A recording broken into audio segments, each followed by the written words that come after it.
The massive space station called Nexus Prime floated like a silver jewel among the stars. Ships from dozens of worlds docked at its ports, bringing diplomats, traders, and nobles from across the galaxy. Today was special. Today was the centennial bonding ceremony, where royal families would try to find matches for their unwed children. Lee Jun stood at the observation deck, watching the alien ships arrive. He was 28 years old and worked as a diplomat for Earth's Colonial Defense Corps. Unlike most humans who stayed close to their own kind at these events, Jun enjoyed learning about other species and their cultures. Still staring at the aliens? Captain Park Hana walked up beside him. She had been his friend since childhood and now served as his superior officer. You know, most of them think we smell bad, right? Jun smiled. Maybe we do, but that doesn't mean we can't try to understand each other. Captain Park shook her head. Sometimes I think you're too curious for your own good. Ambassador Kim Tae joined them, looking tired. He was Earth's senior representative at the ceremony, a man who had spent 30 years dealing with alien politics. The guest list keeps growing, he said. Representatives from the Silicon Collective just arrived, and the warrior clans of Thax sent 3 battleships as escorts for their prince. What about the Veltharians? Jun asked. Are they really coming? Ambassador Kim nodded slowly. Their flagship arrived this morning. Princess Nara herself is here. Captain Park frowned. The one who hasn't bonded with anyone in 7 years? Why does everyone make such a big deal about her? Because, Ambassador Kim explained, the Veltharian Empire controls the most important hyperspace routes in this sector.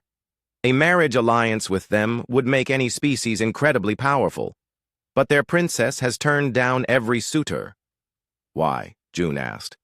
Their laws, the ambassador replied. Anyone who wants to bond with Veltharian royalty cannot see their true form until after the ceremony is complete. The bonding ritual is permanent. Once it starts, it cannot be undone. Jun thought about this. So you have to marry someone without knowing what they look like? Exactly. And if you find them incompatible, after the ceremony, you're both stuck forever. Ambassador Kim's expression was grim. Most species think it's too big a risk. The 3 humans made their way to the main ceremony hall. The room was enormous, with a dome ceiling that showed the stars outside. Different sections were set up for each species, with special environmental controls to keep everyone comfortable.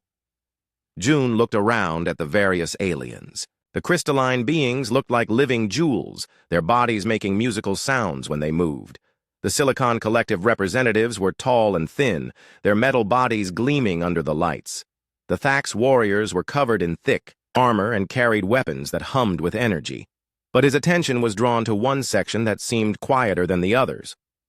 There, surrounded by guards in flowing robes, sat a figure completely covered in veils and biomasks. Only her eyes were visible, and they seemed to glow with a soft blue light. That's her, Ambassador Kim whispered. Princess Nara. Jun watched, as various suitors approached her section throughout the day. A crystalline lord offered her gems that sang beautiful songs. A silicon prince presented computational devices that could solve complex problems instantly. A Thax warrior demonstrated his fighting skills, breaking training robots with his bare hands. Each time, Princess Nara listened politely, asked a few questions, then politely declined. Her voice was soft but clear, speaking in the ancient trade, language that most species used for formal occasions. She's turned down 12 proposals today, Captain Park observed. What is she looking for? Jun noticed something the others missed. Each time a suitor approached, they spoke to Princess Nara as if she were a prize to be won, not a person to be known. They talked about what they could offer her empire, what political advantages the marriage would bring, what their species could do for hers. But none of them asked her what she wanted. None of them tried to learn who she was as a person. As the day went on, Jun found himself watching Princess Nara more closely. Despite being completely covered, she seemed lonely. Her posture was straight and royal, but there was something sad about the way she sat. When suitors left after being rejected, he saw her shoulders drop slightly as if she was disappointed but not surprised. I want to talk to her, Jun said suddenly. Captain Park grabbed his arm. Are you crazy? You're not royalty. You're not even from a major species. Earth barely has 10 colonies. Maybe that's exactly why I should try, June replied. Everyone else is treating this like a business deal. Maybe she wants something different. Ambassador Kim looked worried. June, if you approach her and get rejected, it could hurt Earth's reputation. We're still trying to prove ourselves in the galactic community. And if I don't try, we'll never know what might have happened. June straightened his formal uniform. Besides, what's the worst that could happen?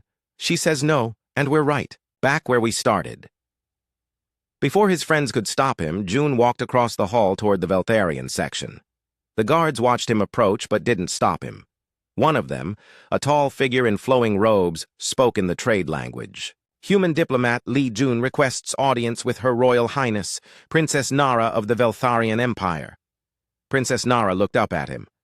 Through her veils, he could see her glowing blue eyes studying him carefully. You may approach, she said in perfect trade language. June came closer and bowed respectfully. When he straightened, he looked directly at her covered face. Your Highness, I am honored to meet you. You are the human diplomat, she said. It wasn't a question. I have heard of your species. You are very young in the galactic community. Yes, we are, but sometimes being young means seeing things differently. June paused. May I ask you something, Your Highness? Princess Nara tilted her head slightly.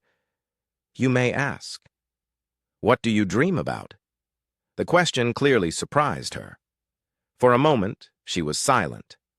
Around them, other aliens continued their conversations, but their little section seemed to exist, in its own quiet bubble. I dream about flying without a destination, she said finally. About seeing new worlds not as territories to control, but as places to explore. About having conversations where people see me as more than just a symbol of my empire. She paused. Why do you ask this? Because everyone else today has asked what you could do for them. No one has asked what you want for yourself. Princess Nara's eyes seemed to glow a little brighter. And what do you want, human Li Jun? To know who you are, he said simply. Not Princess Nara of the Veltharian Empire, but just Nara. The person who dreams about flying. For the first time all day, Princess Nara leaned forward slightly, as if truly interested in what someone was saying. That, she said softly, is a very dangerous thing to want. The next morning, June woke up thinking about Princess Nara's words. That is a very dangerous thing to want, she had said. But danger had never stopped humans before, and it wouldn't stop him now. He found Captain Park Hana in the station's dining hall, eating breakfast with other Earth personnel. She looked up when he sat down. You're thinking about her again, she said. I can see it in your face. Maybe I am. June picked at his food. Did you know she speaks 7 different languages? I heard her yesterday switching between them when different species approached her. So she's smart. That doesn't mean you should do something stupid. Captain Park leaned forward. June, I've been reading about Veltharian bonding ceremonies. Once it starts, there's no going back. Ever. If you find out you're not compatible, you're both trapped forever. Ambassador Kim Tae joined their table, looking even more tired than the day before. The crystalline hegemony increased their offer, he said. They're now willing to give the Veltharians exclusive access to their harmonic technologies, and the Silicon Collective is offering to build an entire fleet of advanced ships. But she's still saying no to everyone? June asked. Every single one. The betting pools have her rejecting at least 20 more suitors before this ceremony ends. Ambassador Kim shook his head. Some species are starting to whisper that she's impossible to please. June felt a flash of anger. Or maybe they're all offering the wrong things. Later that day, the formal presentations continued. June watched from the observers section as more suitors approached Princess Nara. The pattern was always the same.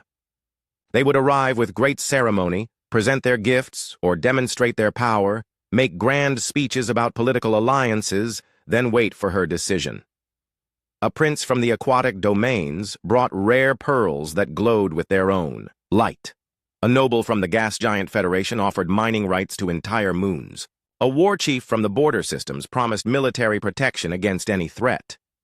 Each time, Princess Nara listened politely, asked thoughtful questions, then gently declined. June noticed something else. After each rejection, Princess Nara would sit very still for several minutes, as if disappointed. Not with the suitors themselves, but with what they offered. It was as if she was hoping for something different, but never finding it. During a break in the presentations, June made his decision. He approached the Veltharian section again. The same guard announced him, and Princess Nara granted him an audience. "You have returned, Human Lee June," she observed. "I have, Your Highness. I was wondering if you might like to take a walk." Even through her veils, he could sense her surprise. "A walk? The station has observation decks that show different views of space. I thought you might enjoy seeing them." He paused. "Unless you prefer to stay here and listen to more offers of military alliances." He thought he heard a very soft laugh from behind her coverings. "That is an unusual request. I'm an unusual human." Princess Nara was quiet for a moment. Then she spoke to one of her guards in a language June didn't recognize. The guard nodded and stepped back. "Very well," she said. "Let us walk." They made their way through the station's corridors, followed at a respectful distance by two Veltharian guards. June led her to one of his favorite observation decks, where a large transparent wall showed the stars outside. "Beautiful," Princess Nara said softly, looking out at the cosmos. "Yes, it is." June stood beside her, careful to maintain a proper distance. "Do you have a favorite constellation?" "My people do not see the stars the same way yours do," she replied. "We experience them differently, but I have always been drawn to binary systems, where two stars dance around each other in perfect harmony, even though they never touch. Perhaps because they never touch, they are close enough to affect each other, to share energy and gravity, but they remain separate and unique." She turned to look at him. "Do you understand what I mean?" "I think so. They're together, but still themselves." They stood in comfortable silence for a while, watching the stars. Then June asked, "What's it like, being a princess?" "Lonely," she answered without hesitation. "Everyone wants something from me. A treaty, a trade agreement, military support, access to our technology. No one has ever asked me what I want." "What do you want?" "To be seen," she said quietly. "Not as a symbol or a tool for political gain, but as a person. To have someone choose me, not for what I can give them, but for who I am." June felt his heart beating faster. That's all anyone really wants, isn't it? To be known and accepted for themselves. Princess Nara turned to face him fully. "But that is impossible for me. My people's laws require that anyone who would bond with royal blood must do so without seeing our true form. How can someone accept what they cannot see?" "Maybe," June said carefully. "Seeing isn't the only way to know someone." "Explain." June thought for a moment. "I have a friend back on Earth who lost her sight in an accident. She told me that after she went blind, she learned to know people in deeper ways. Their voices, their kindness, the way they treated others when they thought no one was watching. She said she could see people's souls more clearly without the distraction of their faces." Princess Nara was very still. "And you believe this?" "I know it's true. The most beautiful person I ever met had scars covering half her face from a fire, but when she smiled, she could light up an entire room. And the most handsome man in my academy turned out to have a cruel heart that made him ugly no matter how perfect his features were." "You speak of physical appearance, but I am not merely different-looking." Princess Nara's voice became quieter. "My true form is so alien that most biological species cannot process it without experiencing severe distress. That is why our laws exist. It protects both the royal and their potential partner from making a terrible mistake." June felt a chill of fear, but also a strange excitement. How many people have been willing to try? In 7 years, you would be the first. Weight of those words settled between them. June looked out at the binary stars Princess Nara had mentioned, two bright points of light orbiting each other in an eternal dance. "Your Highness," he said slowly, "if I were to request the bonding ceremony, would you consider it?" Princess Nara, was silent for so long that June began to wonder if he had made a terrible mistake. Finally, she spoke. Why would you risk such a thing? You could have a normal life, marry someone of your own species, have children who look like you. Why would you gamble all of that on someone you have never truly seen? Because, June said, looking directly into her glowing blue eyes, in the past 2 days, I've seen more of who you really are than most people see of each other in years. You're kind but strong, intelligent but humble, lonely but not bitter. You dream of freedom and connections that aren't based on politics or power. That's the person I would be choosing to bond with. And if my physical form is something you cannot accept, if it causes you fear or revulsion, June took a deep breath. Then I'll have to trust that my heart is stronger than my eyes. Princess Nara moved closer to the observation window, her hands pressed against the transparent surface. You are either very brave or very foolish, human Li Jun. Maybe both, he admitted. But I've never wanted anything more in my life than the chance to know you completely. When she turned back to him, her voice was barely a whisper. Then ask me properly, and I will give you my answer. The formal request ceremony took place the next morning in the main hall. Word had spread quickly through the station that a human diplomat was going to ask for Princess Nara's hand in the bonding ritual. Aliens from dozens of species came to watch, some out of curiosity, others out of disbelief. Captain Park Hana stood with Ambassador Kim Tae in the Earth section, both looking worried. He's really going to do this, she whispered. I've tried talking him out of it, Ambassador Kim replied quietly.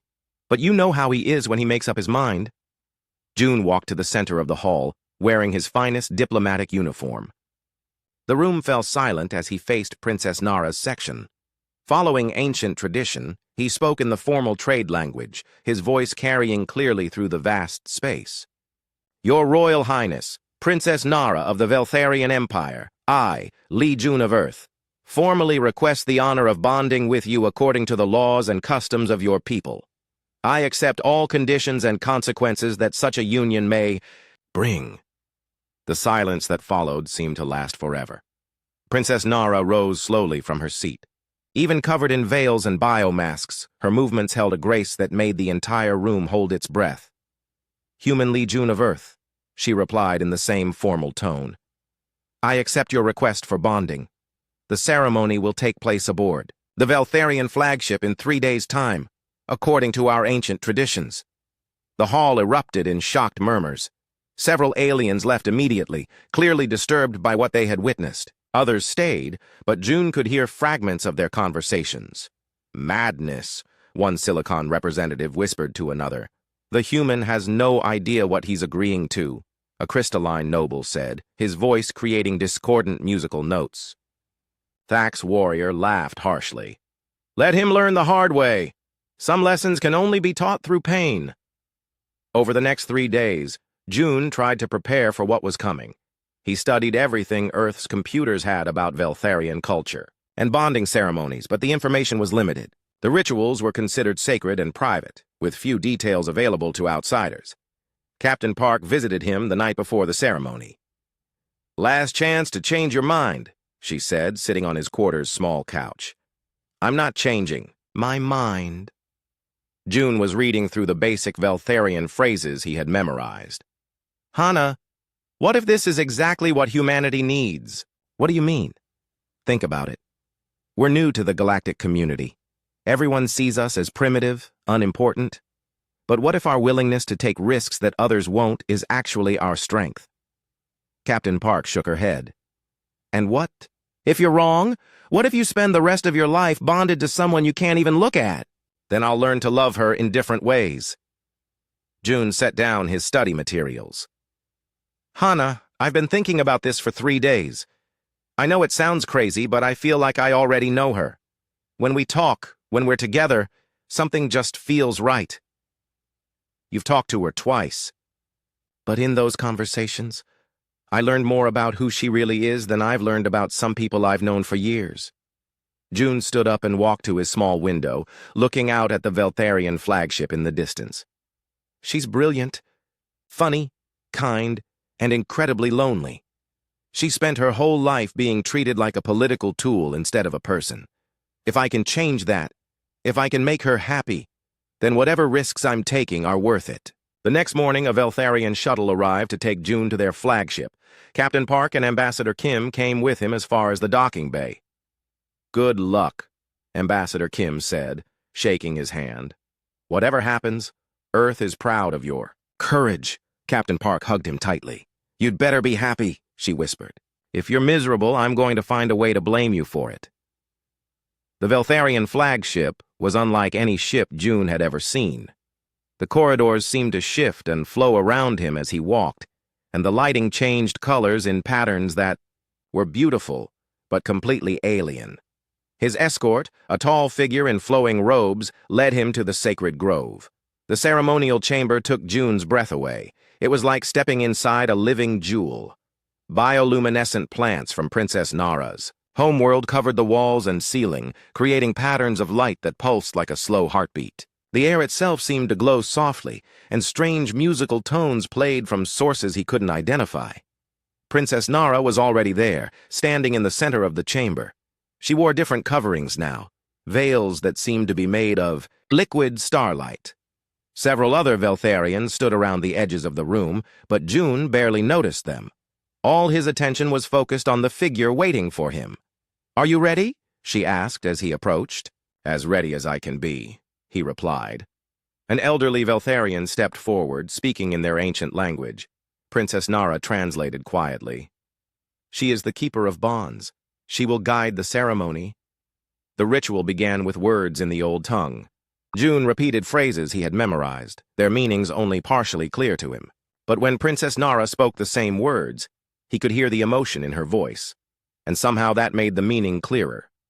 Then came the moment he had been both anticipating and dreading. The Keeper of Bonds gestured for them to join hands. Special interface gloves allowed them to touch while maintaining the concealment protocols, but June could feel warmth flowing between them. Energy that was both alien and strangely familiar. "Can you feel it?" Princess Nara whispered. June nodded. Through the connection, he could sense something vast and beautiful, like touching the surface of an ocean that stretched to infinity. It was Princess Nara's essence, her true self beyond any physical form, and it resonated with something deep inside him. The Keeper of Bonds spoke again, her voice rising. Princess Nara's grip on his hands tightened. "This is the moment," she said quietly. "Once the next words are spoken, the bond cannot be broken." "I understand," June replied. "I choose this. I choose you." The final words were spoken in perfect unison, their voices joining together as the energy connection between them grew stronger.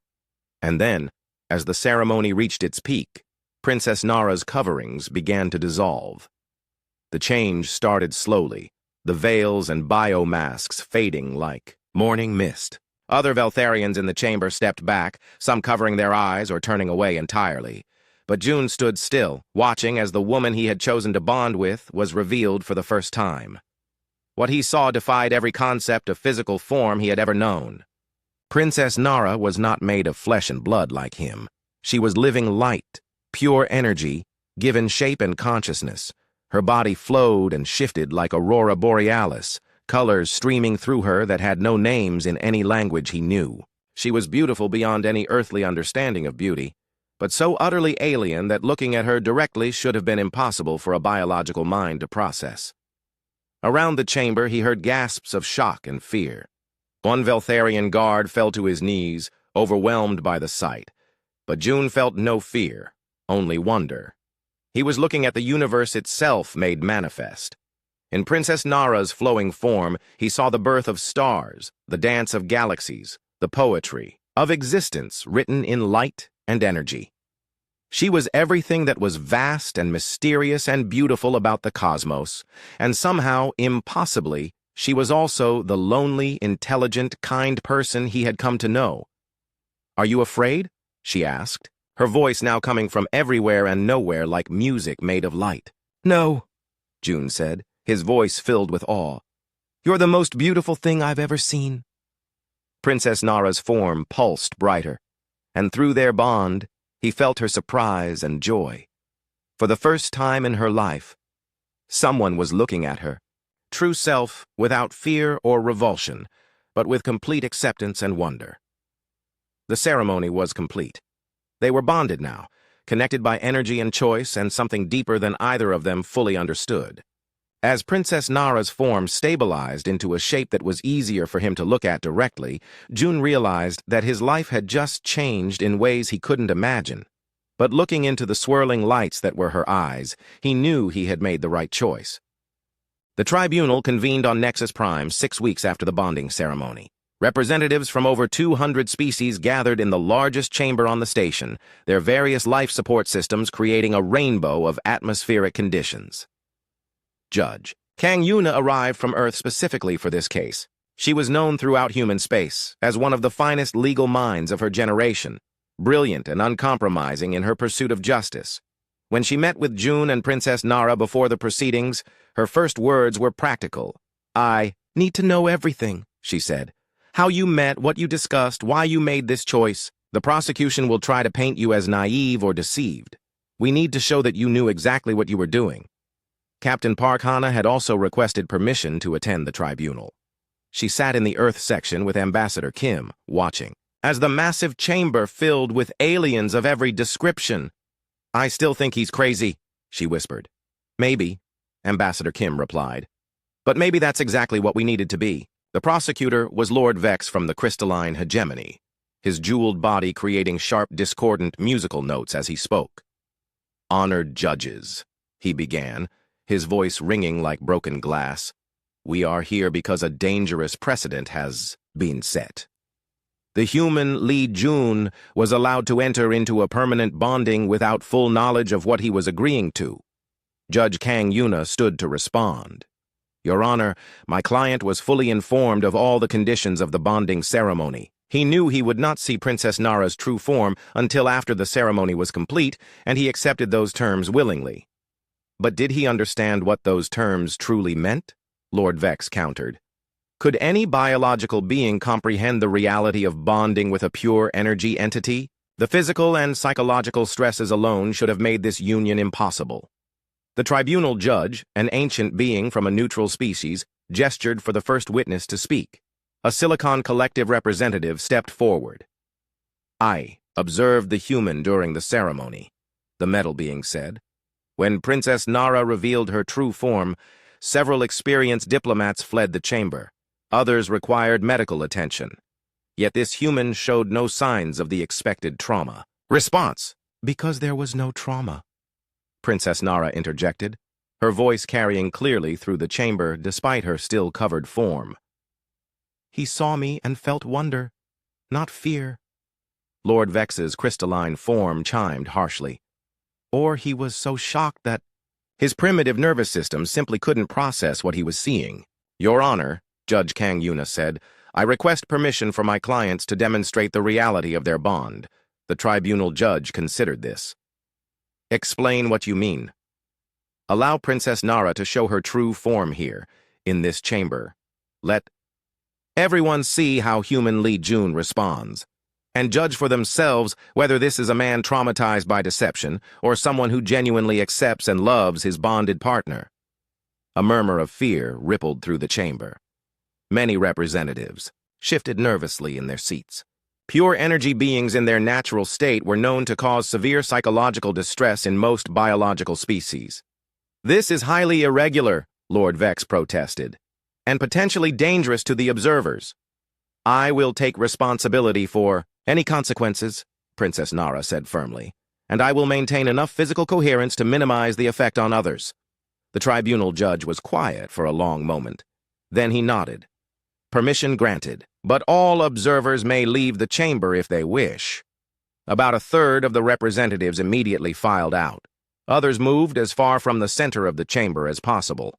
Only a few, including Captain Park and Ambassador Kim, stayed in their original seats. Princess Nara stood slowly and moved to the center of the chamber where June was waiting.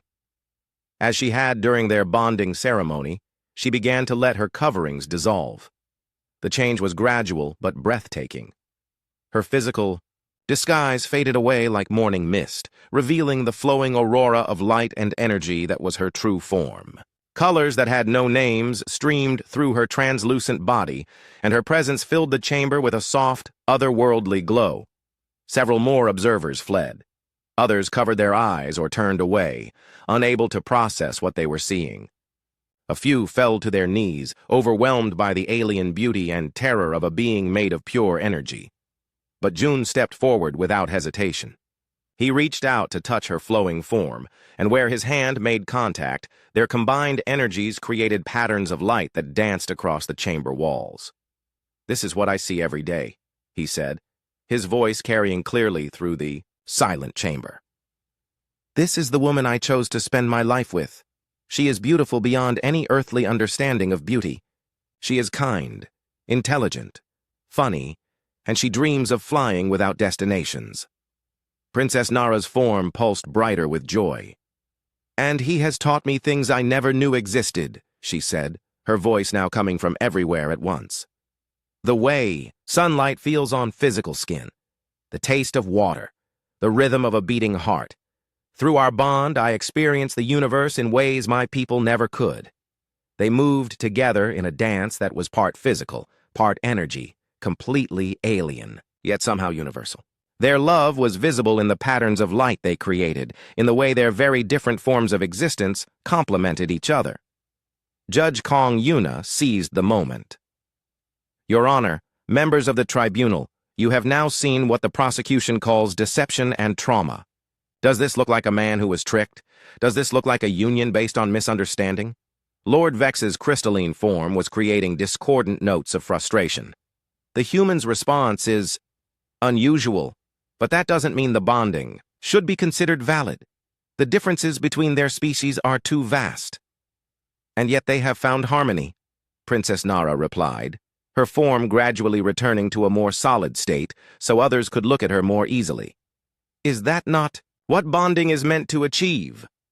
The tribunal judge called for final arguments. Lord Vex stood first. "Honored judges, allowing this bonding to stand sets a dangerous precedent. It suggests that any species can bond with any other, regardless of compatibility or understanding. This could lead to chaos in interspecies relations." When Judge Kang Yuna stood to give her closing argument, the chamber fell completely silent. "Your Honor, we are not here to judge whether love looks the way we expect it to.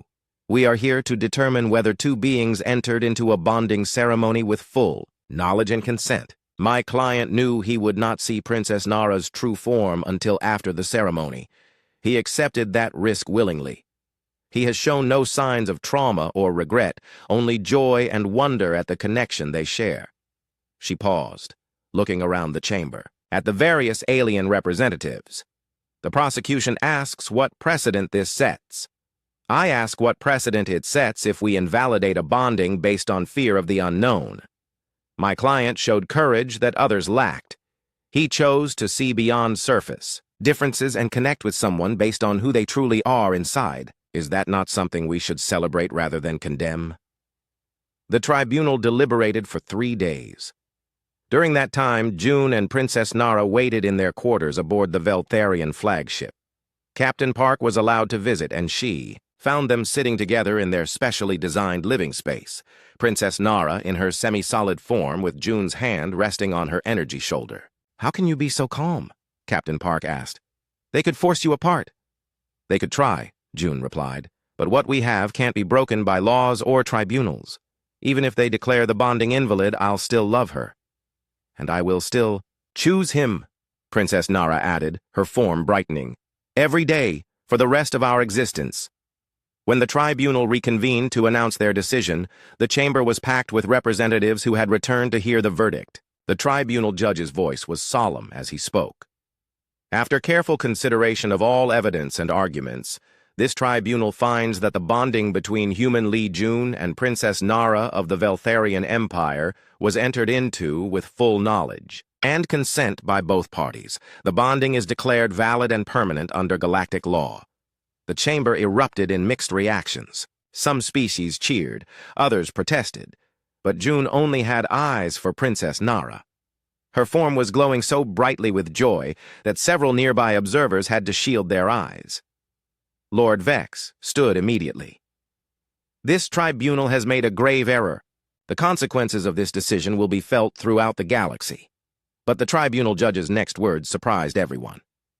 "Perhaps that is exactly what the galaxy needs. Today, we have seen that love can bridge any gap, that understanding can overcome fear, and that courage can create connections we never thought possible. May this bonding serve as an example to all species that our differences need not divide us." 1 year later, June stood with Princess Nara on the observation deck of their shared vessel, watching a binary star system where matter and energy danced in perfect harmony. He now served as Earth's ambassador to the Veltharian Empire, and she had become a bridge between her people and the biological species of the galaxy. "Do you ever regret it?" Princess Nara asked, her form flickering between solid and energy states as she relaxed. "Regret loving the most amazing being in the universe?" June smiled.